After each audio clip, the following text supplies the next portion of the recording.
video is let's talk about paano nyo ba mapapaniwala yung mga partner ninyong babae na talagang mahal nyo sila. Kadalasan sa mga kalalakihan, naiintindihan ko po kayo na minsan kahit na anong ginagawa ninyong effort sa isang babae, pero madalas pa rin kayong ina-accuse na hindi nyo sila mahal. Pero ang totoo, mahal mo siya. Kaya nasasaktan ka every time na hindi niya sinasabing mahal mo siya. Ang mga kalalakihan, karaniin talaga na mapagmahal yan.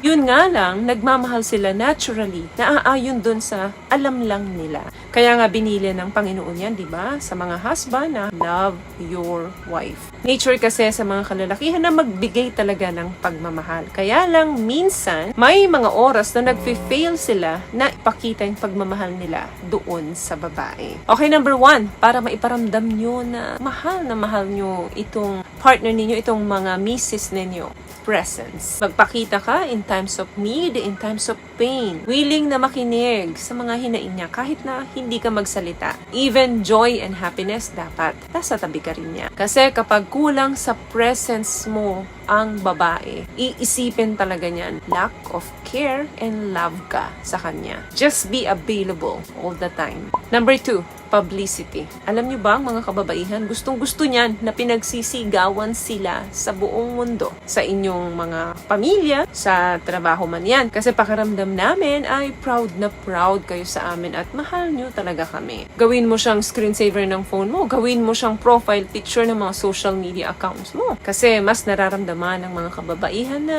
they are appreciated kapag ka pinapublic sila at hindi sila itinatago. Hindi naman kailangan maingay, pero ang kailangan lang yung validation na sa'yo siya at ikaw ay sa kanya. Respeto ang tawag doon.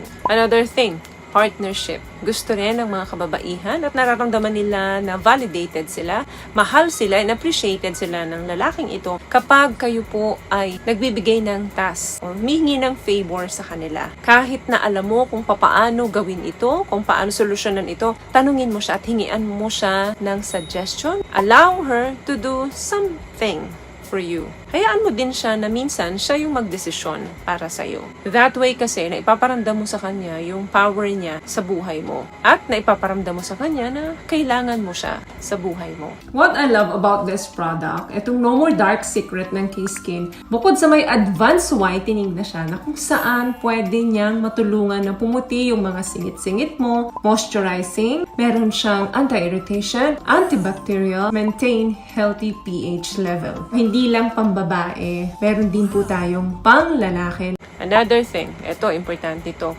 pampering. Madalas, maraming nagfi-fail na mga kalalakihan dito. Ang mga kababaihan, kapag hindi nila nagagawa yung mga bagay na gusto nila, yung mga bagay na ikasasaya nila, or mga bagay na magpapaganda sa kanila, asahan mo pakiramdam niyan, hindi mo talaga siya mahal. Iba-iba po ang pagpapamper sa babae. Depende kung ano yung preferences niya. Depende rin yan kung ano yung love language niya. Kung ang love language niya, para mapatunayan na mahal siya, shopping. Okay, pag shopping mo siya once in a while at dalhin mo siya sa lugar na gusto niya. Bilhan mo siya ng lipstick or pampaganda man lang. Mano ba naman yung 2 guhit ng sahod mo o worth 300, 400 pesos ng sahod mo sa isang buwan inakalaan para dyan sa partner mo. Kasi pag alam mo yung love language ng partner mo, ang dali-dali mong spoil yung partner mo. Ang dali-dali mong makuha ng love and attention niya. So, depende yan kung ano yung love language ng partner mo. Kasi minsan, gagawin mo yung isang bagay para sa kanya pero hindi niya ma-appreciate yun. Bakit? Kasi hindi naman yun yung love language niya. Love language mo yun. Kaya minsan, nagkakaroon ng disconnection dahil hindi nag-aakma yung pagpapakita natin ng mga love language natin sa isa't isa. Another thing, eto, mahalaga din to. Power. Yes, kapangyarihan, pero hindi ito yung kapangyarihan ni Darna. What I'm trying to say is bigyan mo siya ng capability. Ang mga kababaihan, kapag less ang power niyan sa relationship ninyo, pakiramdam niyan, hindi mo siya ganun kamahal. Bigyan mo siya ng power na iset up yung buhay ninyo minsan. Kapag ang power ng babae sa relasyon ay struggle, nako, ang love talaga talaga, hindi niya mararamdaman yan. Pero ikaw, alam mo mahal mo siya, kaya lang naho-hold yun or nakukulong mo because wala nga siyang power sa relasyon nyo. Puro ikaw ang sentro, puro ikaw ang tama sa relasyon, puro ikaw ang palaging nagdedesisyon. Hayaan mo siya minsan na magdesisyon. At syempre, kapag nagdesisyon siya, sumang-ayon ka. Give your woman some power para makita niya kung gaano mo siya kamahal at kung gaano mo siya pinagkakatiwalaan. Another thing, promotion. Anong ibig kong sabihin dito? Ang tagal-tagal nyo nang magkarelasyon, nasa girlfriend stage pa lang siya. Bakit hindi mo siya gawing fiancé? Then after ilang taon, gawin mo na siyang wife mo. Hindi yung para kayo go with the flow, walang plano. Kung ano lang yung dumating, kung ano lang yung nandyan, yun lang yung hinaharap ninyo. Kapag ang babae matagal na sa isang relasyon at wala ka pang plano sa kanya na maging fiancé siya or maging kabiak mo, asahan mo, hindi maganda yung tatakbo sa isip niyan. Iisipin mo niya na hindi mo siya mahal. Bakit? Hindi mo siya magawang pakasalan. Ang tagal nyo na sa relasyon.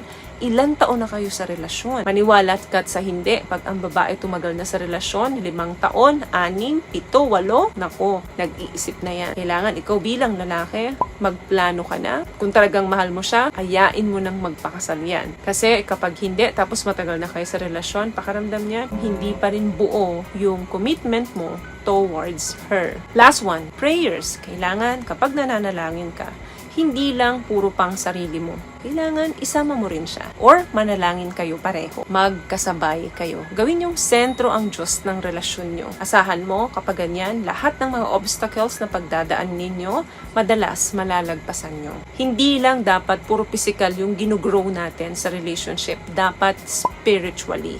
Yung spiritual journey ninyo, yan yung magbibuild and mag-grow yung pagmamahal ninyo sa isa't isa. So, yun lamang guys ang video natin for today. I hope nakapagbigay po ako ng tips sa inyo. At kung nagustuhan niyo po ang ating video, please give it a thumbs up, comment down below, and also share this video na rin po sa mga kaibigan na sa tingin nyo matutulungan ng video natin. Once again, palagi po kayong mag-iingat at palagi po kayong manalangin. Thank you guys for watching and see you in our next one. Always love yourself and be a blessing. Bye!